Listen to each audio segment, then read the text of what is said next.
This was the hardest interview in the world. The moment the candidates received the test paper, they froze. Because the test paper was a blank sheet of paper. Everyone was confused, but no one dared to speak, because before the exam began, the examiner announced 3 strict rules. Rule 1, no talking to the examiner or the security guards. Rule 2, no leaving this room. Rule 3, do not stain or damage the test paper. Even violating one rule would result in immediate elimination and the loss of a job with a $5 million annual salary. After confirming the rules, the examiner started an 80-minute countdown, and then left the room. Everyone stared at the blank paper, completely lost. No one knew what the answer was. As time passed, a woman finally couldn't take it anymore. She believed the company wanted them to be creative, so she picked up a pen and began to write. But the moment she wrote her name, a security guard walked straight over, grabbed her, and threw her out of the room, because she had violated Rule 3 by staining the test paper. After seeing the woman eliminated, everyone else immediately put down their pens. But one person suddenly realized that the examiner had only mentioned 3 rules. That meant as long as they didn't break those rules, everything else was allowed. So he casually stood up and began practicing Tai Chi. Seeing that the guards had no reaction, he became even bolder and started greeting the others, because the rules only said they could not speak to the examiner or the guards. It didn't say they couldn't talk to each other. The others realized this was allowed and began talking as well. They started thinking about why the paper was blank. Then Lisa stood up. She said,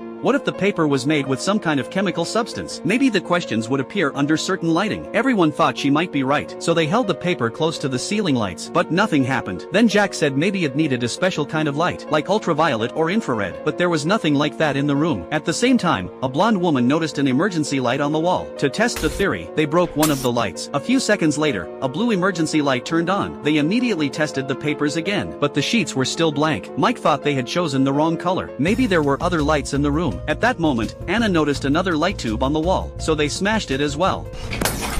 Soon an orange light lit up. Everyone rushed over to test again, but there was still no change. At this point, David decided to try a different method. He brought over the eliminated woman's test paper. He believed the paper must be made of special material. Maybe shading it with a pencil would reveal something. But again, nothing changed. Since light and pencil didn't work, he decided to try liquid. After saying that, he tore the test paper into 2 pieces. He handed one piece to John, asking him to test it with saliva, while he used urine for his own experiment. In the end, this method didn't work either. Everyone felt helpless. Then they noticed Paul, because from the moment they entered the room, Paul had never stood up once. They asked him why. Paul looked at them and said something strange.